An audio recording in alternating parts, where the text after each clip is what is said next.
ಮೈಸೂರಿನ ಮೈಲಾರಿ ಹೋಟೆಲ್ಗಿಲ್ಲ ಗ್ಯಾಸ್ನ ಸಮಸ್ಯೆ. ಮೈಲಾರಿ ಹೋಟೆಲ್ನಲ್ಲಿ ಒಲೆಯಲ್ಲೇ ದೋಸೆಯನ್ನ ತಯಾರು ಮಾಡಲಾಗ್ತದೆ. ಅಲ್ಲೂ ಕೂಡ dosa famous Mylari hotel. CM Siddaramaiah ನೆಚ್ಚಿನ ದೋಸೆ ಹೋಟೆಲ್ ಇದು.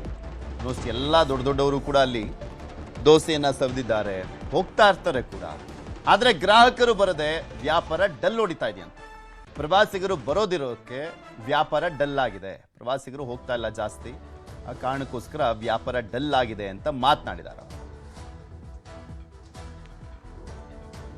ನಮಗೇನು ಪ್ರಾಬ್ಲಮ್ ಆಗಲಿಲ್ಲ ಸ್ವಲ್ಪ, ಯಾಕೆಂದ್ರೆ ನಮ್ಮದು ಸೌದೆ ಒಲೆಲ್ಲ ಮೊದಲಿಂದನೇ ಮಾಡ್ತಿರೋದ್ರಿಂದ ನಮ್ಗೆ ಅಷ್ಟು ಎಫೆಕ್ಟ್ ಆಗಲಿಲ್ಲ. ಗ್ಯಾಸು ಮಾಮೂಲಿ ಬೇರೆ ಇದಕ್ಕೆಲ್ಲ ಬೇಕು, ಒಂದು ಸ್ವಲ್ಪ ಸಾಗು ಮಾಡೋದು ಎಲ್ಲದಕ್ಕೆ ಬೇಕಲ್ಲ, ಆವಾಗ ಕಮರ್ಷಿಯಲ್ ಸಿಗುತ್ತೆ ನಮಗೆ.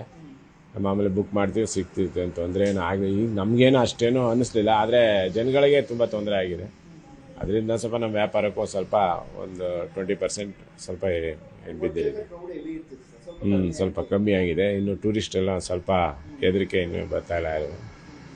ಗ್ರ್ಯಾಜುವಲ್ ಆಗಿ ಆಯ್ತಿದೆ ಅಂತ ಅನ್ನಿಸ್ತದೆ. ನೋಡ್ಬೇಕು, ಇವಾಗ 20% ಕಮ್ಮಿ ಆಗಿರಬೇಕು ಅನಿಸುತ್ತೆ. ಸ್ವಲ್ಪ ಬರ್ತಾ ಇದ್ದಾರೆ, ಪರವಾಗಿಲ್ಲ. ಅಂದರೆ ಸ್ವಲ್ಪ ಹೊರಗಡೆಯಿಂದ ಬರೋಕೆ ಸ್ವಲ್ಪ ಜನ ಹಿಂದೆ ಹೊಡಿತಾ ಇದ್ರಲ್ಲ, ಅದರಿಂದ ಸ್ವಲ್ಪ ಪ್ರಾಬ್ಲಮ್ ಆಗಿದೆ ಅಷ್ಟೇ. ಡೌನ್ ಆಗಿಬಿಟ್ಟಿದೆ.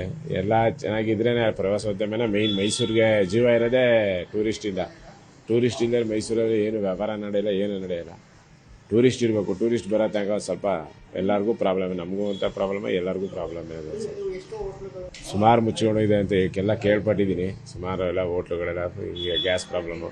ಕೆಲವೊಂದು ಸೌದೆ ಒಲೆಯಲ್ಲಿ ಮಾಡೋಕ್ಕಾಗಲ್ಲ, ಅದು ವಿಶಾಲವಾದ ಜಾಗ ಬೇಕು, ಸ್ವಲ್ಪ ಎಲ್ಲದಕ್ಕೂ ತೊಂದರೆ ಆಯ್ತಿದೆ. ಅದರಿಂದ ಈಗ ಗ್ಯಾಸಲ್ಲೇ ಅನುಕೂಲ ಇರೋದ್ರಿಂದ ಅದರಲ್ಲೇ ಮಾಡೋಕ್ಕೆ ತಿರ್ತಾರೆ. ಇವಾಗ ಗ್ಯಾಸ್ ಸಿಗ್ತಾ ಇಲ್ಲವಲ್ಲ, ಅದು ಪ್ರಾಬ್ಲಮ್ ಆಗಿದೆ ಅಷ್ಟೇ.